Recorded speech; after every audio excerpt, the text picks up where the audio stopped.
Nuovo capo di gabinetto in questura ad Agrigento. Arrestato Gambiano, aveva 7 dosi di eroina, fermato ventenne agrigentino che ne aveva appena acquistata una. 12 arresti a Messina per furto, ricettazione, riciclaggio e estorsione.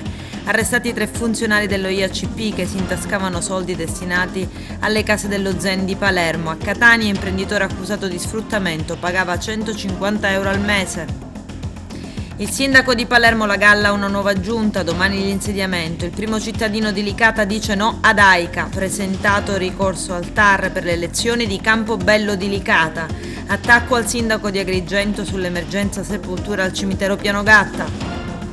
L'ASP dovrà risarcire il comune di Santa Elisabetta per oltre 240.000 euro. Si finge tecnico dell'Enel e sottrae 17.000 euro ad anziana di Favara, condannato a 4 anni.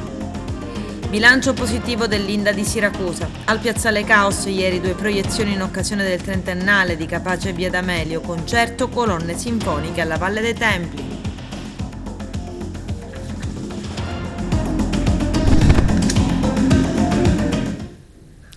Bentrovati gentili telespettatori al nostro appuntamento con l'informazione. Il vice questore Antonio Squillaci, 48 anni, è il nuovo capo di gabinetto della questura di Agrigento. L'insediamento è avvenuto questa mattina a margine di una conferenza stampa di presentazione convocata dal questore Rosa Maria Eraci. Il nostro direttore Arturo Cantella. Si è insediato oggi il nuovo capo di gabinetto della questura di Agrigento. Si tratta del vicequestore della Polizia di Stato, dottor Antonio Squillaci, del 1974, originario della provincia di Messina. Da tempo residente a Palermo, dove negli ultimi 2 anni ha rivestito l'incarico di dirigente del commissariato sezionale Libertà. Laureato in giurisprudenza presso l'Università di Messina, è sposato e padre di una bambina. Il dottore Squillaci è nei ruoli della Polizia di Stato sin dal 2000 e dopo una breve esperienza nei ruoli degli agenti e degli ispettori rispettivamente al reparto mobile di Palermo e alla squadra mobile della questura di Reggio Calabria, dal dicembre del 2005 ha frequentato il 96esimo corso di formazione per commissari della Polizia di Stato presso la Scuola Superiore di Roma. Dal 2008 ha ricoperto anche svariati incarichi, come il dirigente del commissariato di pubblica sicurezza di Castellammare del Golfo in provincia di Trapani, dirigente della Digos della questura di Trapani, dirigente del commissariato di Alcamo e Mazzara del Vallo, dove nell'espletamento degli incarichi ha condotto importantissime indagini che hanno portato all'arresto e alla condanna di gruppi malavitosi responsabili di reati in materia di sostanze stupefacenti ed estorsioni. Inoltre ha contribuito anche alla gestione di numerose vertenze legate a problematiche occupazionali, ha concorso a delicate indagini relative alla morte di un bambino di soli 5 anni, in relazione alle quali è stata arrestata e successivamente condannata per omicidio la madre, ha curato scrupolose indagini che hanno portato all'arresto e alla successiva condanna di un pericoloso gruppo di soggetti responsabili di rapina a mano armata ai danni di banche e gioiellerie. Stamani la presentazione in questura di Agrigento con il questore Rosa Maria Eraci. È una sfida professionale molto stimolante, per me è una prova di maturità dal punto di vista professionale, perché giunge a coronamento di un percorso di carriera abbastanza articolato, che mi ha portato a cimentarmi in uffici anche molto diversi fra di loro, e oggi mi piace pensare che questo sarà appunto una prova di maturità nell'assemblare tutte le esperienze fatte in tutti questi settori e completarle attraverso l'esperienza di Agrigento, che con le sue peculiarità, specie in materia di immigrazione, inevitabilmente mi obbligherà ad aggiornarmi e a completare il mio bagaglio di cultura professionale. È stato in corso, sarà proprio questa la prima emergenza da affrontare? Sicuramente sì, bisogna entrare subito, salire sull'auto in corsa, ma questo assolutamente non è un problema, anzi parte integrante della bellezza di questo incarico che mi onoro di iniziare a intraprendere. Lei non arriva qui per caso, ma è stato scelto proprio dal questore per il suo curriculum? Sì, anche questo per me è motivo di grande orgoglio, perché è in un momento di carriera in cui effettivamente avvertivo il desiderio di cimentarmi in una nuova esperienza. È giunta quest'ottima opportunità, particolarmente interessante appunto, per la sua complessità, che io ritengo un'opportunità e non assolutamente un problema, per cui è stato proprio una coincidenza virtuosa fra il mio desiderio di cambiare, l'esigenza dell'amministrazione e la stima del questore, che ringrazio sempre. I soldi dovevano essere spesi per le case dello Zen e invece sarebbero finiti nelle tasche di 3 funzionari dell'Istituto Autonomo Case Popolari di Palermo. Poi è arrivata la denuncia di un imprenditore, sono stati arrestati dai carabinieri. Vediamo. Però andiamoci sempre con i piedi di piombo e fare le cose indispensabili, perché siamo al limite, sa? Se ci sono cose da non fare completamente, non si devono fare. Laddove i balconi sono risanati ci mettiamo l'intonaco super basso. Cerchiamo di andarci molto molto piano. Un giorno lo invitarono al bar per fargli una proposta. Non completi la ristrutturazione del tetto e ci divideremo 70.000 euro in 3. Ma l'imprenditore non ha accettato, si è presentato piuttosto ai carabinieri denunciando quanto era accaduto. Questa notte che ha fatto quella proposta è finito ai domiciliari con l'accusa di induzione indebita, dare o promettere utilità. I militari del nucleo investigativo hanno arrestato 2 funzionari dell'Istituto Autonomo Case Popolari di Palermo e un geometra. Si tratta dell'architetto Mario Palumbo, il direttore dei lavori del cantiere, e di Rosario Zummo, responsabile dell'area tecnica ed amministrativa del patrimonio dello IACP e anche responsabile unico del procedimento per la manutenzione degli immobili dell'istituto. Ai domiciliari è finito pure il geometra Roberto Federico e un'indagine coordinata dai procuratori europei delegati Amelia Lewis e Jerry Ferrara, perché quei lavori di risanamento e manutenzione su alcuni edifici del quartiere devono essere fatti proprio con i fondi europei.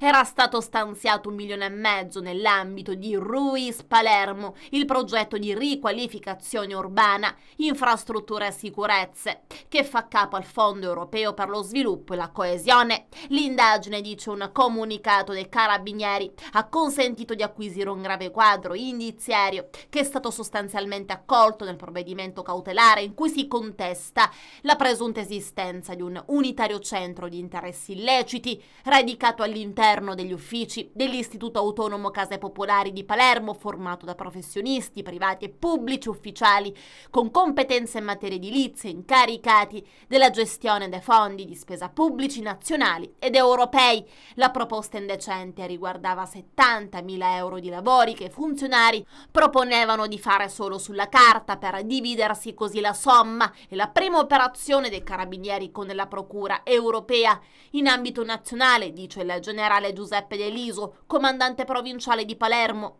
Siamo contenti che faccia riferimento proprio allo Zen, territorio dove l'arma è impegnata ogni giorno a tanti livelli, investigativo, preventivo, ma anche sociale e culturale, per sostenere un intero quartiere e la sua gente. Quest'ultima indagine tutela in particolare fondi che l'Unione Europea investe in un territorio impegnato in un importante cammino di crescita e di riscatto. Il generale De Liso ringrazia chi ha voluto affidarsi con onestà e coraggio ai carabinieri per denunciare le irregolarità che aveva riscontrato e spiega che l'arma ha creato 2 gruppi specializzati. Sono le sezioni EPPO, inserite nei nuclei investigativi alla diretta dipendenza della Procura Europea. Si tratta di un impegno prioritario, dice il comandante provinciale di Palermo, perché tanti soldi dell'Unione Europea stanno per arrivare con il PNRR e bisogna evitare che siano oggetto di infiltrazioni della criminalità e deviazioni di qualsiasi specie. L'operazione di oggi è la prima attività investigativa condotta dall'Arma dei Carabinieri sotto il coordinamento della Procura Europea e conclusasi con l'emissione di provvedimenti cautelari personali. Dall'estate del 2021 l'Arma ha investito rilevanti risorse nello specifico settore, istituendo numerose sezioni PPO su tutto il territorio nazionale. Queste sezioni, che svolgono attività delegate dai procuratori europei, costituiscono un qualificato strumento per contrastare le condotte illecite che ledono gli interessi finanziari dell'Unione Europea.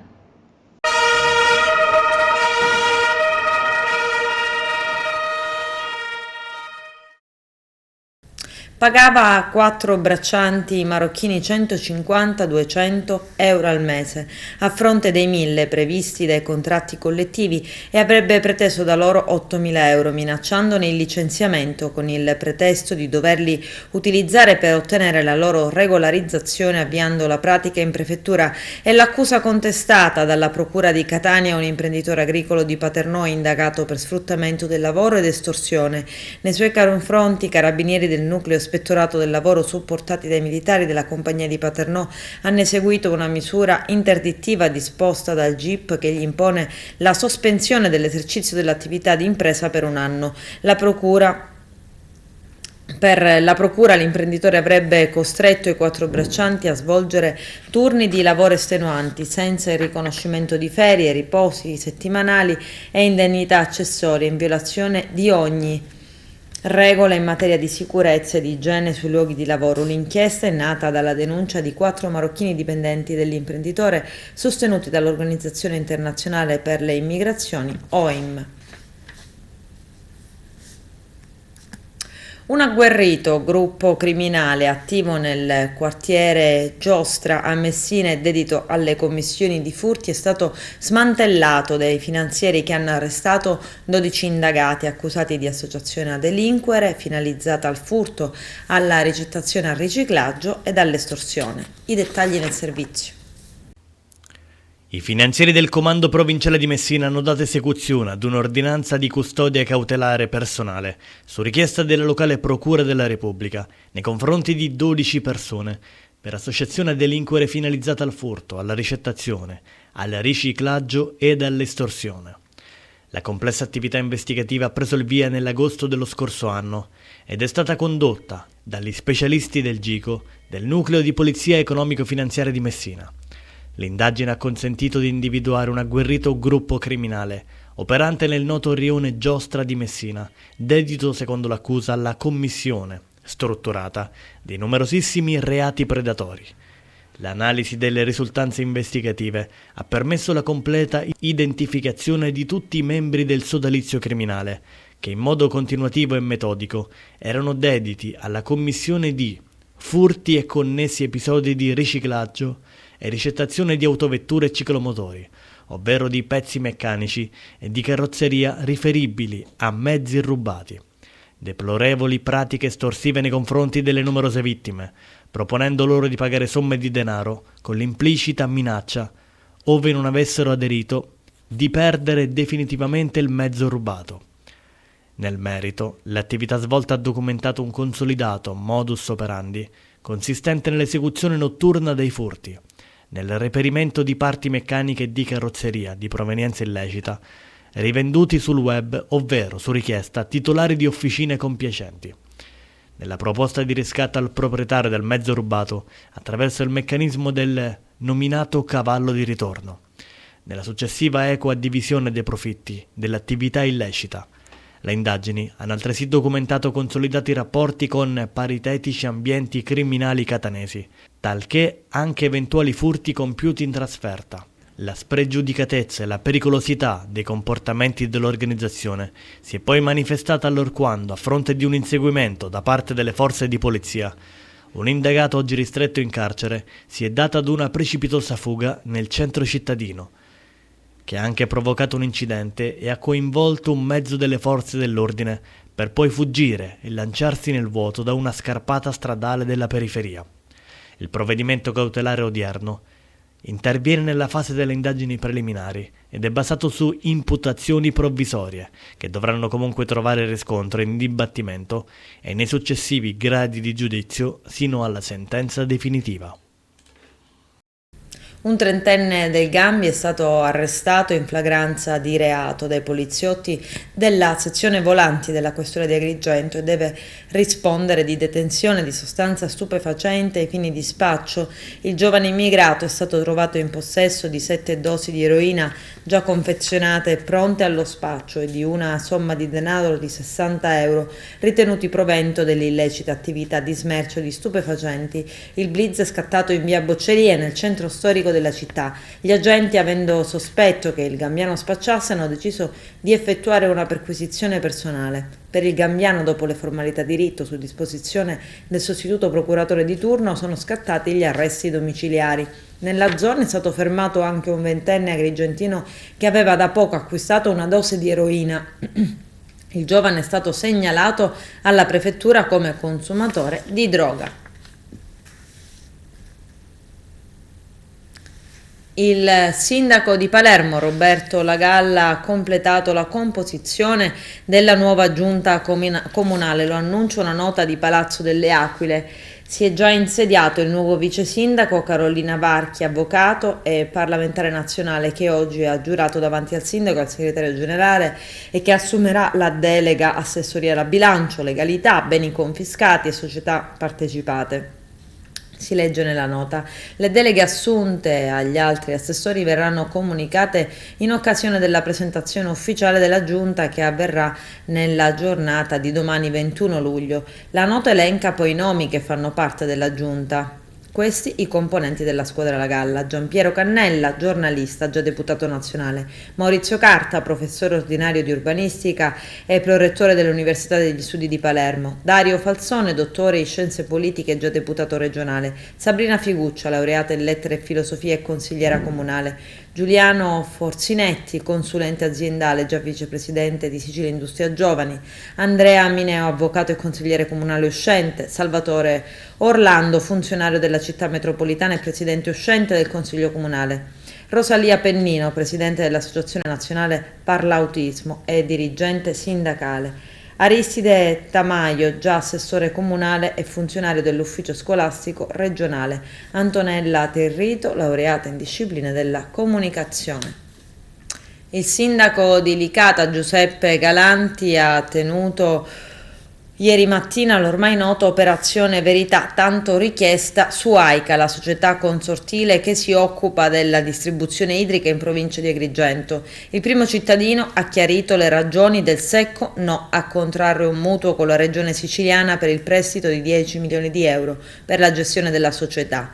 Lo ribadiamo, ha detto, il comune di Licata non darà l'assenso alla contrazione del mutuo che, questi cittadini devono saperlo, provocherebbe un buco di 800.000 euro nelle casse dell'ente, mutuo da restituire in 5 anni con un costo per il comune e di conseguenza per i cittadini di oltre 190.000 euro all'anno. Purtroppo la nuova gestione delle risorse idriche, ha aggiunto, è partita zoppa fin dall'inizio. Diciamo basta, ha aggiunto il sindaco Galanti, alle strumentalizzazioni sulla nostra presa di posizione che arriva da parte di qualcuno. Siamo qui per difendere gli interessi dei cittadini nel rispetto della legalità, azione che contraddistingue l'operato della giunta fin dal mio insediamento.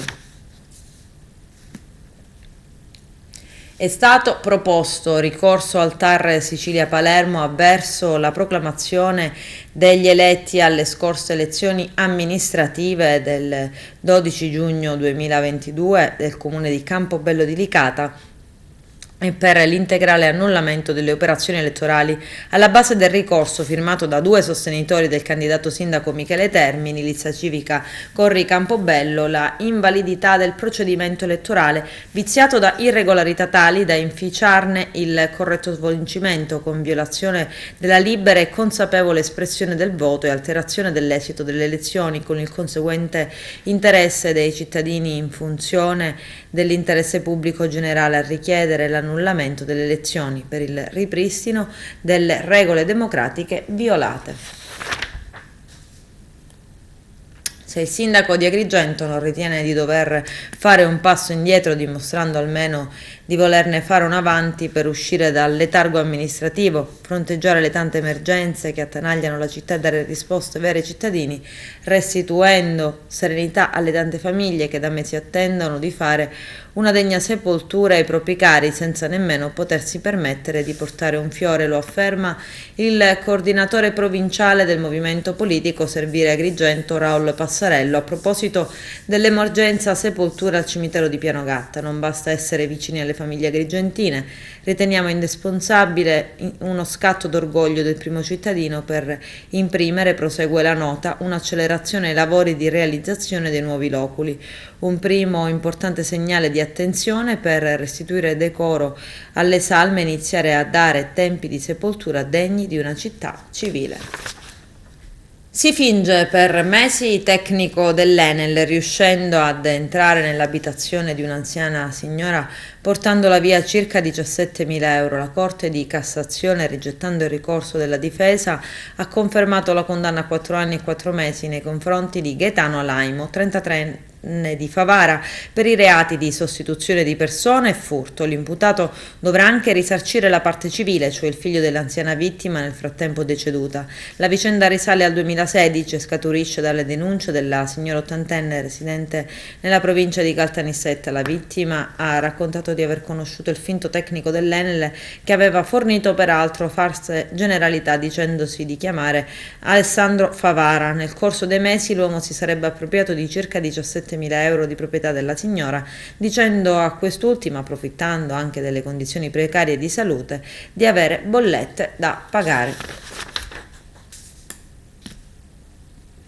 È morto nel carcere Opera di Milano, dove era detenuto in regime di 41 bis il boss Antonino Nino Santapaola, fratello dello storico capomafia Benedetto. Aveva 68 anni e da tempo era malato. Proprio ieri a Milano un processo in cui era imputato era stato rinviato per l'impossibilità del boss di prendere parte scientemente al processo. Tutti i processi, commenta il suo legale l'avvocato Giuseppe Lipera, sono sospesi per il grave stato di salute del mio assistito. Avevo presentato più volte istanze per la sua scarcerazione o di concessione degli arresti domiciliari e almeno la revoca della misura del 41 bis a cui era sottoposto, nonostante la grave malattia da cui era oggettivamente affetto. È un caso che deve fare riflettere tutti noi, conclude l'avvocato. Disabili psichici, nuova mazzata per l'ASP di Agrigento. Dovrà risarcire oltre 240.000 euro al comune di Santa Elisabetta. Il servizio del nostro direttore Arturo Cantella. L'ASP di Agrigento dovrà rimborsare al comune di Santa Elisabetta la somma di 248.611,91 per la cura dei pazienti affetti da disabilità psichiche a cui si rivolgono le prestazioni sociosanitarie. Con sentenza numero 1020 del 2022, infatti, il giudice unico del Tribunale di Agrigento si è definitivamente pronunciato condannando l'ASP di Agrigento a rimborsare tale cifra nei confronti del comune di Santa Elisabetta a titolo di compartecipazione dell'ASP nella misura del 40% alla spesa sostenuta dall'ente locale per i disabili psichici che vanno dal 2010 al 2017. Il Tribunale ha quindi accolto le difese illustrate dall'avvocato Sicorello sull'assunto che trattasi di un'obbligazione solidale gravante a pieno titolo su ciascuno dei soggetti pubblici coinvolti in tutte le fasi relative alla gestione del paziente affetto da disabilità psichiche cui si rivolgono le prestazioni sociosanitarie. Il concorso alla spesa dei soggetti pubblici coinvolti nell'esecuzione della prestazione stesse ricevute è un carattere indispensabile nel rispetto del principio della cooperazione, in quanto la compartecipazione alla spesa da parte dei soggetti pubblici coinvolti è condizione necessaria per la tutela uniforme del bene, salute e dei LEA in tutto il territorio nazionale. Il sindaco di Santa Elisabetta, l'ingegner Mimo Gueli, ha manifestato soddisfazione per la pronuncia in sentenza che in un quadro solidaristico ispirato all'esigenza di contemperare la qualità della prestazione con le risorse del settore sanitario, in ossequio ai principi costituzionali di sussidiarietà verticale o tra le istituzioni, riconosce la compartecipazione alla spesa già anticipata interamente dal Comune da parte dell'ASP di Agrigento. A Messina l'auto della Ollus Circe distrutta da un incendio. Si tratta di una Ollus che assiste donne e bambini. Vediamo. Continuano le indagini a Messina per far luce sulle cause dell'incendio che l'altro ieri notte ha distrutto l'auto del CIRS, il Comitato Italiano per il Reinserimento Sociale, che protegge, ospita e sostiene donne vittime di violenza.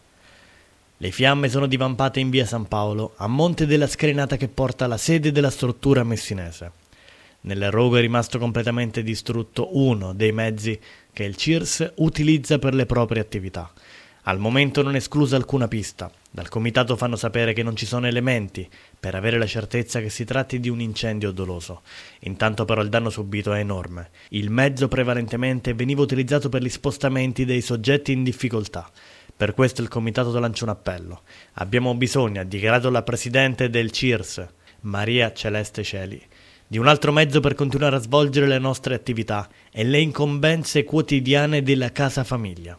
Siamo sconcertati ed amareggiati e se le autorità competenti devono accertare la matrice dolosa dell'incendio, si tratterebbe di un gesto vile e deprecabile ai danni di un ente che svolge un ruolo importantissimo a favore di donne e bambini in difficoltà.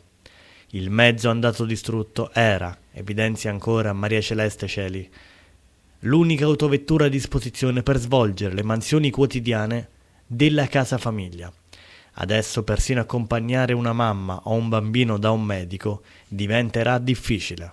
Da qui il mio appello, conclude la Presidente, alla generosità degli imprenditori messinesi o di semplici cittadini che abbiano un'auto e vogliano donarla al CIRS, oppure la vogliono acquistare per noi compiendo un gesto di cuore. Non è stato record di biglietti venduti, ma per quello che la Fondazione Istituto Nazionale del Dramma Antico ha prodotto dopo 2 anni di limitazioni per l'emergenza sanitaria, si può sicuramente parlare di uno strepitoso successo culturale che conferma l'Inda come una delle più grandi istituzioni culturali al mondo. Un totale di 140.490 biglietti venduti per le 44 repliche delle 3 rappresentazioni andate in scena dal 17 maggio al 9 luglio al Teatro Greco di Siracusa. Vediamo. Si avvia a conclusione l'edizione 2022 delle rappresentazioni classiche del Teatro Greco di Siracusa, appuntamento che si conferma ancora una volta tra i più importanti del panorama culturale italiano ed europeo, come dimostra il grande successo di pubblico registrato nel corso della stagione, la 57esima della Fondazione Inda, l'Istituto Nazionale del Dramma Antico. Quella di quest'anno è stata definita la stagione della ripartenza e dopo lo stop del 2020 e le restrizioni dello scorso anno a causa della pandemia, finalmente si è tornati alla capienza piena. Il bilancio è più che positivo perché è vero è stata la stagione della ripartenza, ma è stata una ripartenza, mi verrebbe da dire all star, non solo perché abbiamo avuto molti sold out e vedere degli spettacoli applauditi da 4.600 persone ogni sera è qualcosa che rincuora. Per l'edizione 2022 l'Inda ha allestito 3 grandi produzioni, a partire dalla fantasmagoria spettacolare dell'Agamennone di Eschilo per la regia di Davide Livermore alla Ifigenia in Tauride di Euripide in versione fiaba onirica diretta da Jacopo Gassman, fino all'Edipo Re di Sofocle, la tragedia della conoscenza, firmata dal regista canadese Robert Carsen, con un intenso Graziano Piazza nei panni dell'indovino Tiresia. Io dico la verità, ma non è ascoltata, come succede a tanti veggenti, insomma. Ma forse io so anche che lui non ascolterà le mie parole.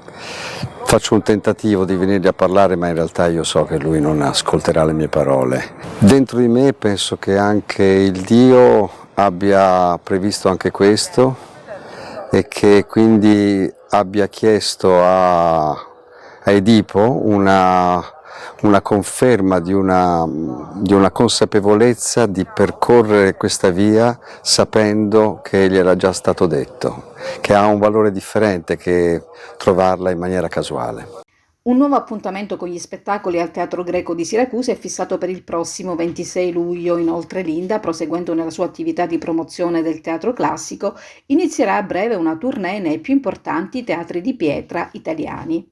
Come vedete l'Inda continua a espandersi e continua a portare i suoi grandi spettacoli realizzati qui grazie alle maestranze anche di Siracusa. Quest'anno sono 300 le persone che lavorano tra operai, maestranze e le compagnie. La compagnia di Agamben è una compagnia di 90 elementi, scena, e le altre 2 compagnie sono di 25 attori, quindi sono produzioni imponenti, però questo serve, come dire, a ricordarci che di cultura si vive ed è necessario, soprattutto in questo periodo di post-pandemia, a ricordarci che il teatro è il primo social che l'uomo si è inventato da vivere insieme, quindi non è più il tempo dei social freddi, non è più tempo, almeno per il teatro, di rimanere sui divani di casa, ma di ritornare ad affollare i teatri all'aperto e poi in autunno al chiuso.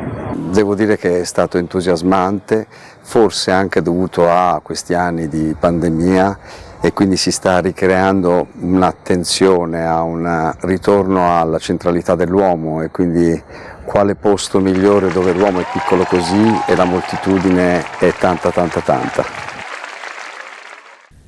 Iniziativa al piazzale Caos di Agrigento, ieri sera organizzata da Lia Rocco e Giovanna Grisafi, 2 proiezioni scelte in occasione del 30ennale di Capaci e via D'Amelio, Nastro Rosa e Antigone. Vediamo.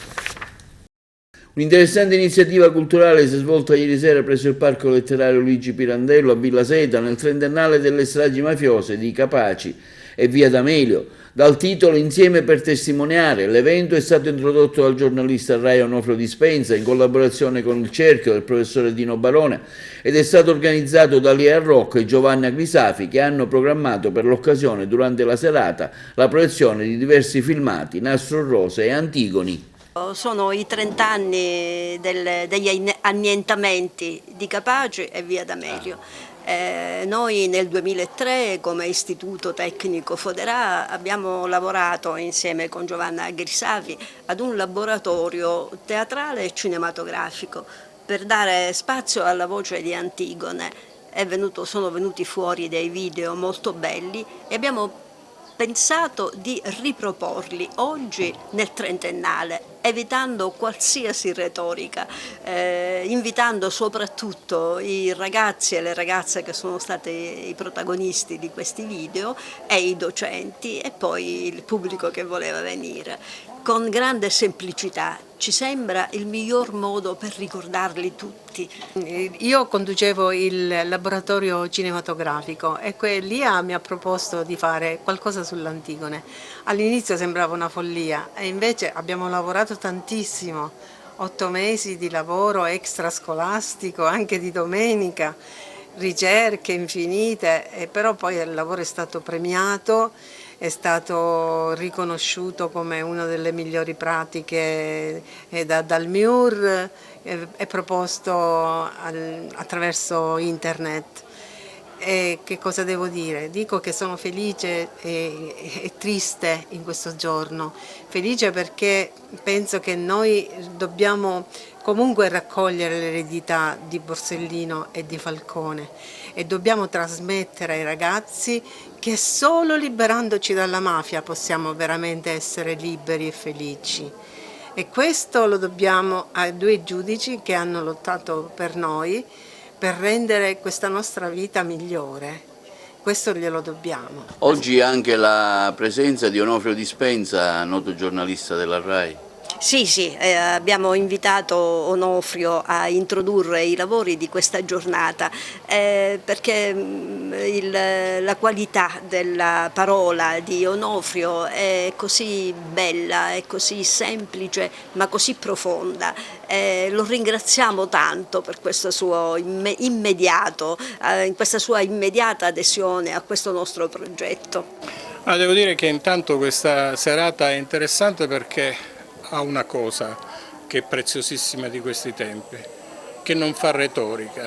Attorno a questi anniversari c'è molta retorica e come ha fatto capire recentemente Scarpinato in una intervista che ha fatto, un intervento che ha fatto all'indomani del 23 maggio, molta retorica attorno a questi ricordi funziona sostanzialmente come fumogeno che allontana la verità.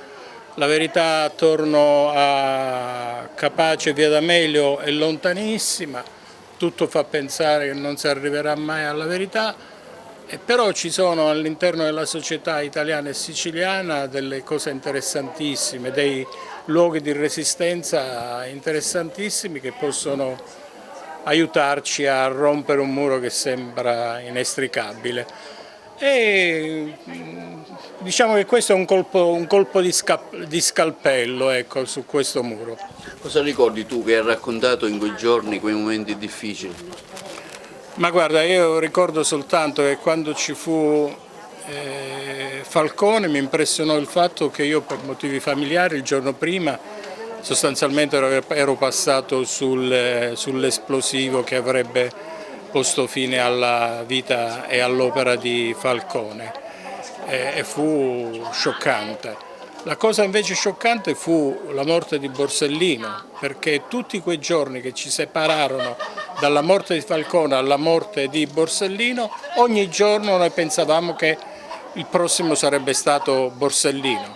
Ecco, la cosa che sconvolge è che, come l'abbiamo pensato noi, avrebbero dovuto pensarlo chi lo doveva tutelare. Un giorno triste a cui non potevamo dire di no, e alla proposta che c'è stata da parte delle nostre due grosse registe, capaci, educatrici, che ci hanno dato tanto ad Agrigento, abbiamo detto subito di sì, perché era giusto che la cittadinanza o gli invitati, che sono numerosi stasera nella nostra sala del caffè letterario, potessero apprezzare ciò che è stato fatto negli anni a proposito di questo anniversario, per ricordare le figure di Borsellino, che purtroppo in quella giornata ha perso la vita insieme alla scorza in quella strage di cui ancora non sappiamo la verità. Adesso c'è la pubblicità, a tra poco vi aspetto. Il GAL organizza un convegno a Naro sull'agricoltura del futuro. Vediamo. Professore Pezzini, stasera qui a Naro per parlare di due argomenti importanti, qualcuno magari può definirli futuristici, ma che sono fondamentali forse oggi per uno sviluppo sostenibile e soprattutto economico e sociale. Sì, e parliamo soprattutto dell'agrovoltaico e parliamo delle comunità energetiche rinnovabili. Farò di tutto per spiegare all'opinione pubblica come mai si fanno queste cose, come mai si finanziano queste cose, come mai l'agricoltura deve pensare alla produzione di energia e come mai i cittadini devono pensare di costituire delle comunità energetiche rinnovabili e solidali. Non sono cose che nascono così improvvisamente, sono il risultato delle analisi che l'Europa ha effettuato in questi anni per capire come si sta evolvendo il mondo e come sta cambiando il clima, individuando le cause del cambiamento climatico, e per poter eliminare queste cause e ridurle nel 2030 ed eliminarle nel 2050, la Comunità Europea ha elaborato tutta una serie di direttive che vanno sotto il nome di Green Deal europeo, di Next Generation EU, di Fit for 55, di Repower UE, tutta una serie di provvedimenti che hanno determinato dei regolamenti, delle direttive alle quali bisogna attenersi. Perché? Perché noi dobbiamo cambiare il nostro modo di vivere, il modo di utilizzare l'energia quanto prima, se no il grosso pericolo è che alla fine di questo secolo la razza umana non possa più vivere sulla Terra, perché il cambiamento climatico determinerà una simile trasformazione del rapporto tra l'uomo e l'ambiente, l'uomo e il mare, l'uomo e la terra, il sistema delle piogge, il sistema dell'acidificazione degli oceani, che lascerà in vita molte specie, ma non la specie umana. Quindi tutto questo, i finanziamenti che l'Europa ha dato e che la classe politica italiana deve utilizzare, che i comuni, Naro in prima fila, con una sindaco molto sensibile a questi problemi e con una cittadinanza attenta, deve capire per poter intervenire. Questo è lo scopo della riunione di stasera. Presidente, lei stasera ha voluto fortemente questo incontro, ma soprattutto ha lanciato un appello ai suoi colleghi, ai sindaci dei 13 comuni che fanno parte del GAL, Sicilia Centro Meridionale, per raccogliere questa importante sfida che potrebbe portare soltanto benefici a questa parte della provincia e della Sicilia. Sì, la ringrazio per la domanda, perché il GAL Sicilia Centro Meridionale ha voluto questo importante incontro, questo importante convegno per parlare di quelle che sono poi il futuro della nostra terra. L'agricoltura intanto è l'innovazione, perché se noi non percorriamo questa strada, avete sentito poco fa il professore Pezzini, di qua di là di tutto, siamo destinati proprio a scomparire. Quindi è noi ci pregiamo insomma, di insistere sul fatto culturale, perché è quello che deve essere più importante rispetto al resto. Io sono orgogliosa di fare questo incontro qui e il Galli lo ha voluto fare a Naro, in quanto Naro è il comune che appartiene al Galli e ha il territorio più vasto della provincia. Stasera saranno maggiormente gli agricoltori, gli imprenditori agricoli ad essere presenti, perché loro devono sentire dalla viva voce del professore, che ricordo essere nel team del ministro Cingolani, per quanto riguarda la transizione ecologica. Il GAL vicino alle aziende, agli imprenditori e agli agricoltori e dei comuni che ne fanno parte. Sì, assolutamente sì. Guardi, io faccio sempre un mea culpa come sindaco, che è andato molto a rilento l'impegno nel campo dell'agricoltura. Spero intanto di rimediare in quest'ultimo scorcio per quanto mi riguarda di sindacatura, però punto tantissimo sul GAL, perché il GAL che cos'è poi? Il GAL vede insieme soprattutto i privati, che sono veramente con la nervatura di questo GAL, ma deve trovare pure sindaci attenti ad ascoltare e ad essere innovativi quanto mai. E devo dire insomma, che conoscendo i miei colleghi sindaci siamo sulla buona strada. Convegno molto partecipato, devo dire che è stato molto interessante, con una presenza importante anche di imprenditori agricoli, di amministratori dei comuni viciniori, quindi penso che come GAL abbiamo raggiunto l'obiettivo di questa formazione e informazione dei nostri imprenditori, dei nostri amministratori. È un tema importante quello della transizione ecologica, della transizione energetica, è importante il tema dell'agrifotovoltaico, è importante il tema dello Smart Rural Village, ma è importante il discorso di comunità energetica, il tutto legato chiaramente non potendone fare a meno della sostenibilità ambientale. Ma il GAL Sicilia Centro-Meridionale è in piena fase di attuazione della programmazione 2014-2023, stiamo completando le fasi istruttorie, abbiamo avviato i decreti di concessione, per cui intanto avrà questa priorità. Per quanto riguarda la programmazione 21-27, a parte che ci ricostituiremo come coalizione nell'ambito dell'approccio leader e quindi in ambito FEASR della misura 19 come gruppo di azione locale, e intendiamo altresì supportare la nascente coalizione territoriale Sicilia Centro-Meridionale, esclusivamente composta dai soggetti istituzionali di questo territorio, cioè dai sindaci, perché attraverso questa coalizione territoriale avremo così l'opportunità di poter partecipare in materia organizzata a tutte quelle che sono le possibilità offerte dal redigendo programma operativo regionale sul Fondo Sviluppo Rurale, il POFESR, così come anche per il Fondo Sociale Europeo. Vini biologici e biodinamici, 51 riconoscimenti, 5 gran medaglie d'oro, 46 medaglie d'oro, 10 regioni premiate. Sono i numeri dell'edizione numero 18 della rassegna internazionale Biodivino, quest'anno ospitata in Sicilia. Vediamo. La Sicilia è la prima regione del biologico italiano.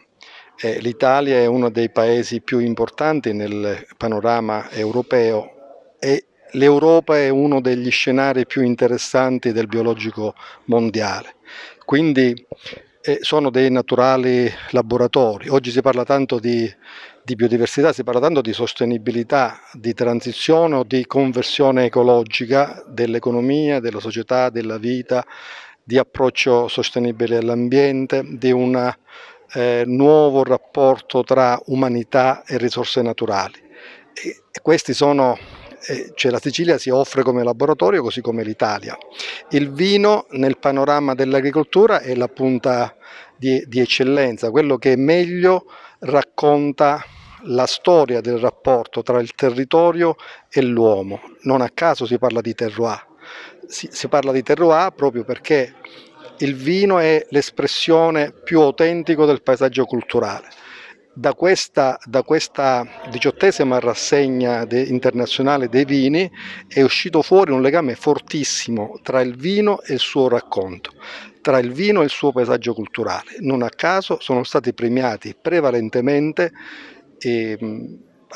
vini da vitigni autoctoni, cioè dai vitigni che regione per regione hanno il maggiore legame con il proprio territorio. Se consideriamo che la commissione fatta da 25 grandissimi esperti, cioè esperti di altissimo profilo, hanno valutato alla cieca questi vini, alla fine hanno premiato il legame tra il vino e il territorio. Quindi è il meglio che ci potevamo aspettare. Ora da qui dobbiamo andare verso una politica della qualità che vada sempre di più verso la sostenibilità di approccio alle risorse, quindi l'agricoltura biologica e la viticoltura biologica, l'innovazione, lavorando soprattutto sul comparto lieviti, e la cultura del consumo. Noi siamo uno fra i paesi, l'Italia è uno dei paesi più importanti in Europa e nel mondo per la produzione del vino,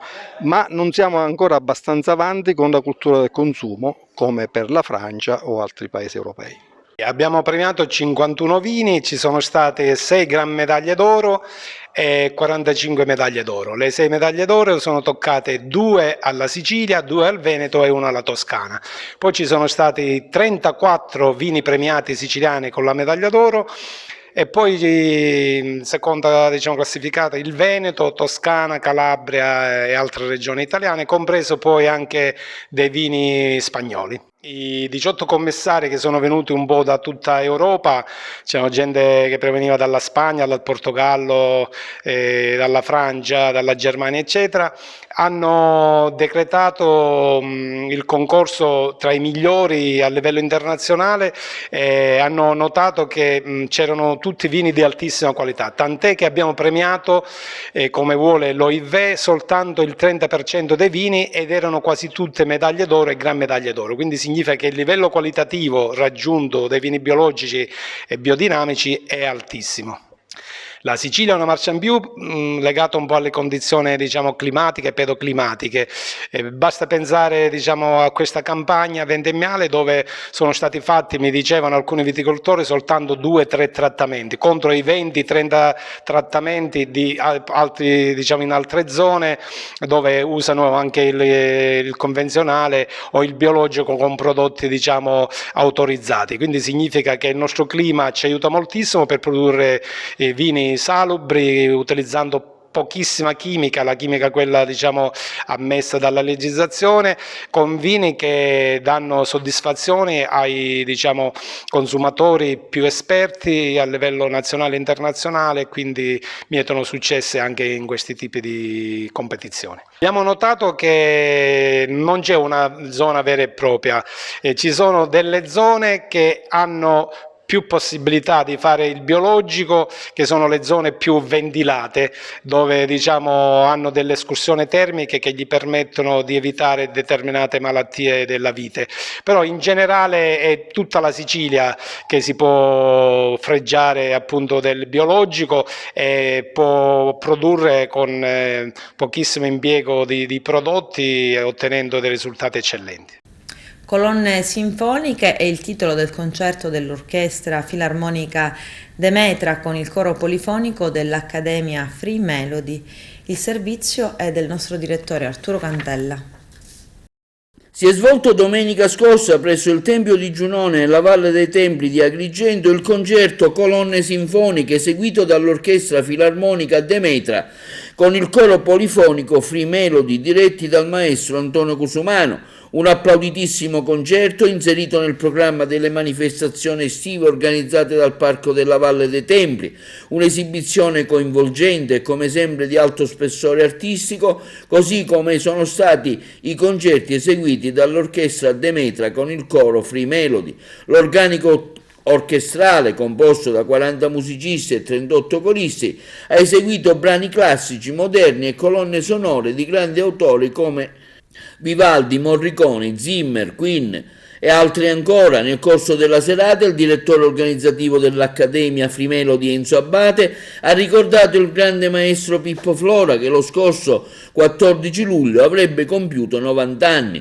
Per l'occasione l'orchestra Demetra con il coro Free Melody ha eseguito un suo brano, Canto della Vallata, nell'arrangiamento curato dal maestro Cusumano e tanto apprezzato dal pubblico presente. Un altro evento nello spettacolo sono stati gli auguri a sorpresa al maestro Antonio Cusumano da parte di tutto l'organico orchestrale corale, con il coinvolgimento del pubblico in occasione del suo compleanno proprio il giorno del concerto. La città di Agrigento non ha mai avuto una grande orchestra filarmonica, in quanto è stato sempre appannaggio di città come Palermo e Catania e dei loro teatri.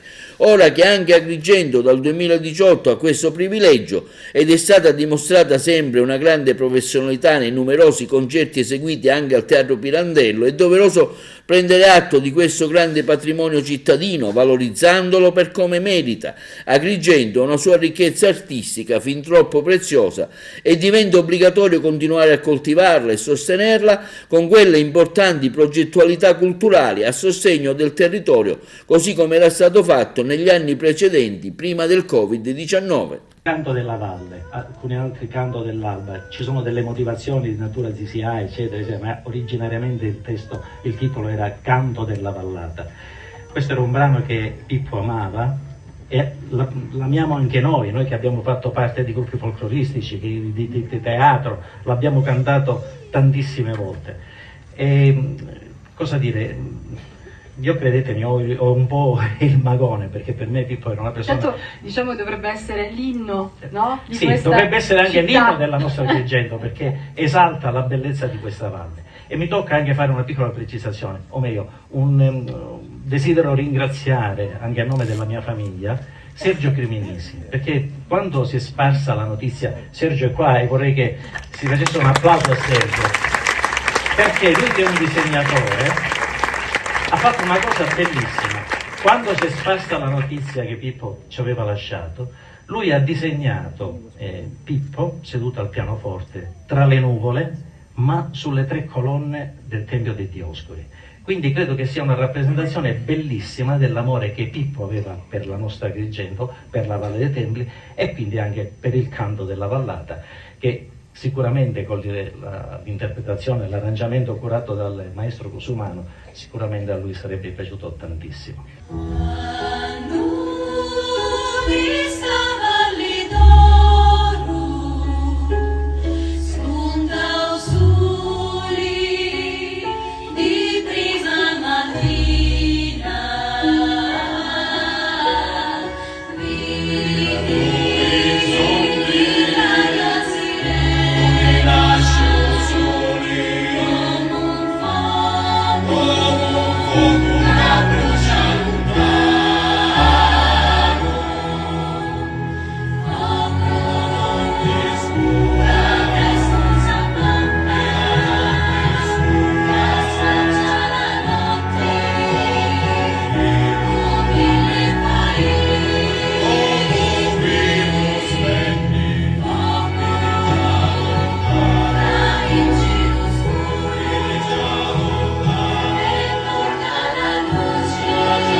Con questo è tutto, termina qui l'edizione del telegiornale. Grazie per la gentile attenzione e per essere stati con noi. A presto.